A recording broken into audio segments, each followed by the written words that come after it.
If it was next to something that was very strong in electromagnetic energy, that would be the reason that I was picking it up. But the fact there was nothing around it means that it wasn't explainable.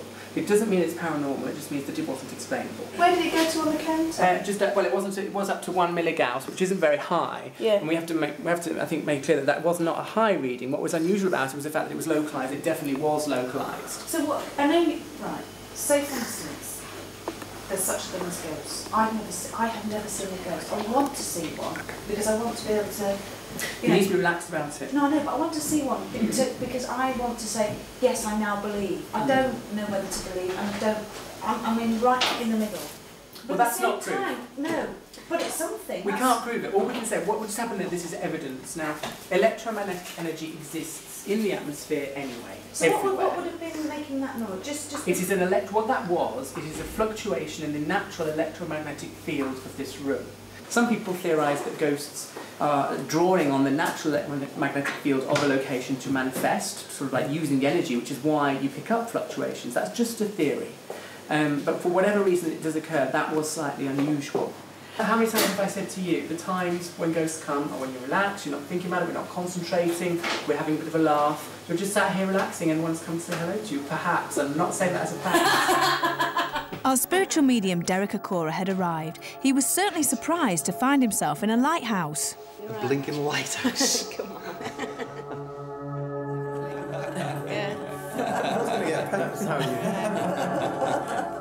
Derek, what exactly are poltergeists?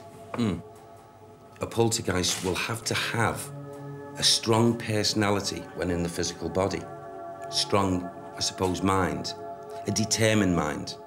So, of course, when they leave the physical body, they're still retaining that energy, that extra energy. And that generally, as far as I understand, will be the makeup of a poltergeist in our atmosphere. They're often associated teenagers, aren't they, because of all the energy that's around them. Of course, yeah. That's where they get the greatest energy. And also children. Oh yeah, from children to teenagers. But then again, it's, you know, scientific. At times they say, you know, and no disrespect, Chase. None taken. Thank you. But they often say, you know, leading from puberty and what have you, and because of the body chemistry and what have you, there's a very strong link. Yes, I agree to a degree on the energy, but not because, you know, the way it is categorised. I don't believe the total picture of the way it's explained scientifically. Well, the actual word poltergeist is a German word. It means noisy ghost. And poltergeist seems to sort of go down into two separate categories. That is a location-based poltergeist and what is termed a person-based poltergeist. Now, location-based poltergeists are spirits which move physical items around. Either you see them move or you come back and they have moved. And there doesn't seem in those cases to be a central person, such as Marcella said, a teenager or somebody with a lot of hyperactivity around them. Having said that, there's the person-based poltergeist, where there does seem to be a focus of attention for the poltergeist itself, and that can be a teenager. It might be somebody who is very eccentric or has a lot of excess energy about them. The energy that is described, which is believed to be around poltergeist, is psychokinetic or PK energy. I think it's important to note that there are ghost tales and ghost cases where things move and it's not connected to a poltergeist, so it's a bit of a grey area, but they do stem down as those two main areas. Derek, what are you expecting to happen here tonight at Souter Lighthouse?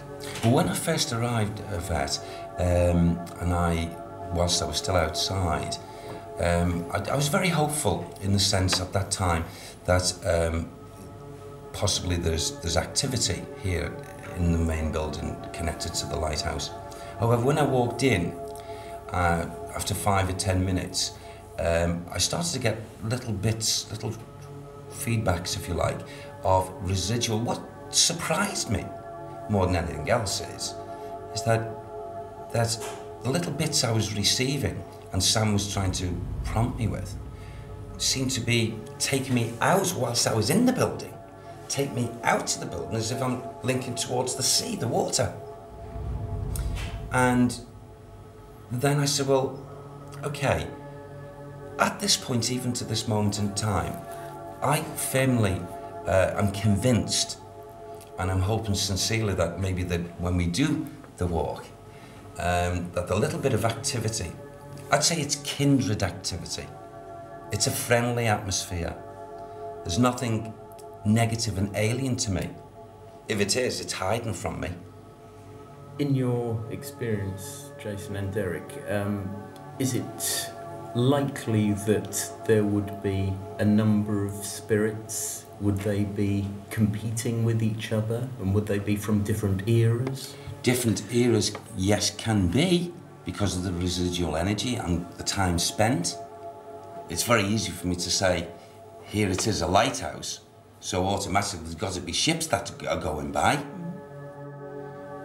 But out there, phew, so many ships, so many wrecks, bump, bump, you know, mines, bang, and wreckages and currents of water. And some of those souls have come in here during those times in visitation. It's important to know, it's interesting you ask about the different kinds of levels of ghosts, if you like, through different eras. You would expect in any building of any length, that's been around any length of time, that would have different ghosts from different time eras. And I think it's quite, not perhaps obvious, but it's quite, you would expect around a lighthouse that there's going to be shipwrecks. So it's interesting that Derek's picked up on that, because it's something that you would perhaps expect to be around here. So do you reckon it's time to go? Start the hunt? Time again. Okay then. Yeah. The team had split into groups. Carl and I were exploring the lighthouse corridor with the help of an EMF meter.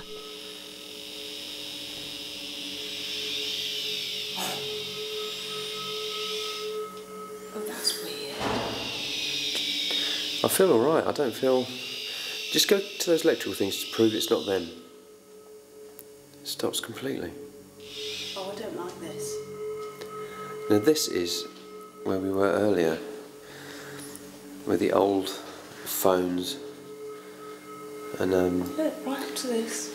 you're right up to the electrical Look, bits. you It's get a not little picking bit those there, up. listen. Even that.